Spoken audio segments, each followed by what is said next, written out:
নমস্কার প্রিয় দর্শক বন্ধু, আপনাদের সকলকে সম্পূর্ণা অ্যান্ড সোমাস কিচেনের আরেকটি নতুন ব্লগে স্বাগত জানাই। আজকে আমি পটলের একদম সম্পূর্ণ একটা নতুন রেসিপি নিয়ে এসেছি, গন্ধরাজ পটল। এটা আপনাকে স্বাদে গন্ধে আপনার মনকে সম্পূর্ণ ভরিয়ে দেবে। আর যেহেতু এটা একদম নিরামিষভাবে তৈরি, তাই যে কোনো নিরামিষ দিনেও আপনারা এই রেসিপিটি অনায়াসে করতে পারেন। সকলের মন খুব সহজে ভরিয়ে দিন। তাহলে চলুন আর বেশি কথা না বাড়িয়ে পুরো রেসিপিটি শুরু করা যাক। এখানে আমি 500 গ্রাম পটল নিয়েছি। নিয়ে এবার একটা ছুরির সাহায্যে আমি প্রথমেই পটলের ওপরের খোলাগুলোকে চেঁচে নেব। নিয়ে পটলের দুপাশের মুখগুলোকে কেটে বাদ দিয়ে এরকম হালকা করে দুদিকটা আমি চিড়ে দেব, ভালো করে যাতে মশলাগুলো পটলের ভেতরে ঢুকতে পারে। আমি এরকম করে সমস্ত পটলের মুখগুলো দুদিকে চিড়ে দিয়েছি। দিয়ে এবার পটলগুলোকে আমি খুব ভালো করে ধুয়ে নেব। আমার পটল ধোয়া হয়ে গেছে। এবার এর মধ্যে আমি সামান্য নুন মাখিয়ে রেখে দেব। ভালো করে আমি পটলগুলোর মধ্যে খুব ভালো করে নুনগুলো মাখিয়ে নেব, যাতে পটলগুলো খুব তাড়াতাড়ি একটুতেই নরম হয়ে যায়। অন্যদিকে আমি এবারে একটা মিক্সার জারের মধ্যে এখানে হাফ কাপ টক দই নিয়ে নিলাম, 4টে কাঁচা লঙ্কা দিলাম, আর 10-12টা কাজু বাদাম দিয়ে দিলাম।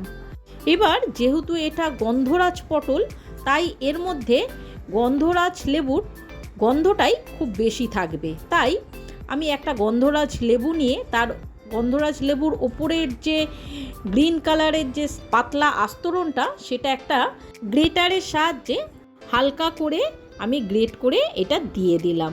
এখানে খেয়াল রাখতে হবে যাতে সবুজ অংশটাই থাকে আর সাদা অংশটা যাতে এর মধ্যে না চলে যায়, তাহলেই তেতো হয়ে যাবে। সেই জন্য খুব সাবধানে সবুজ অংশটা আমাদের ছিলে নিতে হবে। এরপর কড়াইতে আমি সামান্য সাদা তেল দিয়ে এবার সেই নুন মাখানো পটলগুলো আমি আস্তে আস্তে করে এর মধ্যে ছেড়ে দেব। দিয়ে পটলগুলোকে আমাদের হালকা এরকম লাল করে ভেজে নিতে হবে। যখনই এরকম পটলগুলোর মধ্যে হালকা লাল কালার চলে আসবে, তখনই আমরা পটলগুলোকে তুলে নেব। আমাদের সমস্ত পটল তোলা হয়ে গেলে ওই কড়ার মধ্যেই বেশ আরও কিছুটা আমি তেল দিয়ে দিলাম। দিয়ে এখানে আমি গোটা জিরে আর তেজপাতা ফোড়ন দিলাম। দিয়ে এখানে আমি হাফ চামচ আদা বাটা দিয়ে দিলাম।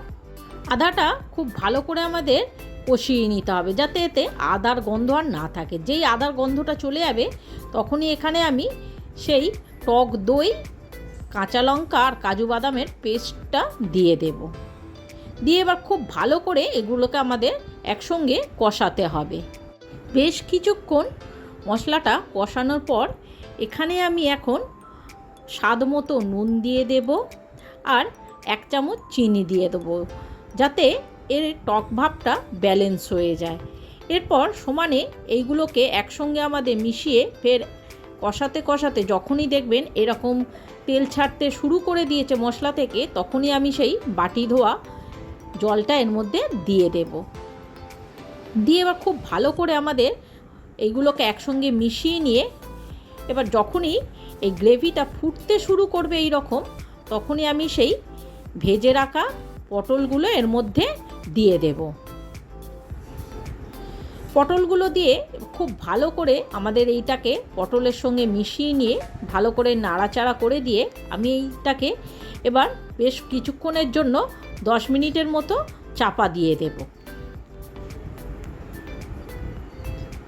10 মিনিট পর ঢাকা খুলে আমি একটু সামান্য নাড়াচাড়া করে দিলাম। এই সময় দেখতেই পাচ্ছেন আমাদের পটলগুলো সেদ্ধ হয়ে গেছে আর গ্রেভিটাও অনেকটা ঘন হয়ে এসেছে। তখনই আমি এখানে সেই গন্ধরাজ লেবুর হাফ লেবুর রস আমি এখানটায় দিয়ে দেব।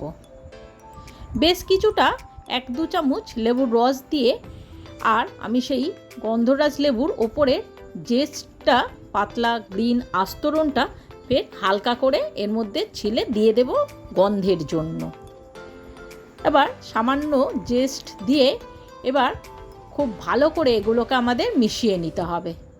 খুব ভালো করে মিশিয়ে দিয়ে এটাকে আমি আরও 5 মিনিটের মতো চাপা দিয়ে রেস্টে রেখে দেবো, যাতে এর মধ্যে গন্ধরাজের গন্ধটা খুব ভালোভাবে মিশে যায়। তাহলে দেখতেই পাচ্ছেন আমাদের গন্ধরাজ পটল রেডি হয়ে গেছে। তো বন্ধুরা, আপনাদের যদি আমার এই রেসিপিটি ভালো লেগে থাকে তাহলে অবশ্যই আমার চ্যানেলটি সাবস্ক্রাইব করে একটা লাইক দিয়ে আমার পাশে থাকবেন। আর আমাকে অবশ্যই কমেন্ট করে জানাবেন আমার এই রান্নাটি আপনাদের কেমন লেগেছে, যাতে আপনাদের কমেন্ট দেখে আমি আগামী দিনগুলোতে আরও ইন্সপায়ার হয়ে নিত্য নতুন রান্না আপনাদের জন্য আনতে পারি। তাহলে আপনারা দেখতেই পেলেন আমি কত সহজে আর কত কম মশলায় একটি পটলের নিত্য নতুন রান্না করে ফেললাম। এই রান্নাটিতে আমাদের মশলার ব্যবহার খুবই কম হয়েছে, কিন্তু এর স্বাদ গন্ধ আপনার মনকে ভরিয়ে দেবে। তাহলে বন্ধুরা, একবার হলেও আমার এই রান্নাটি আপনারা ট্রাই করে দেখুন।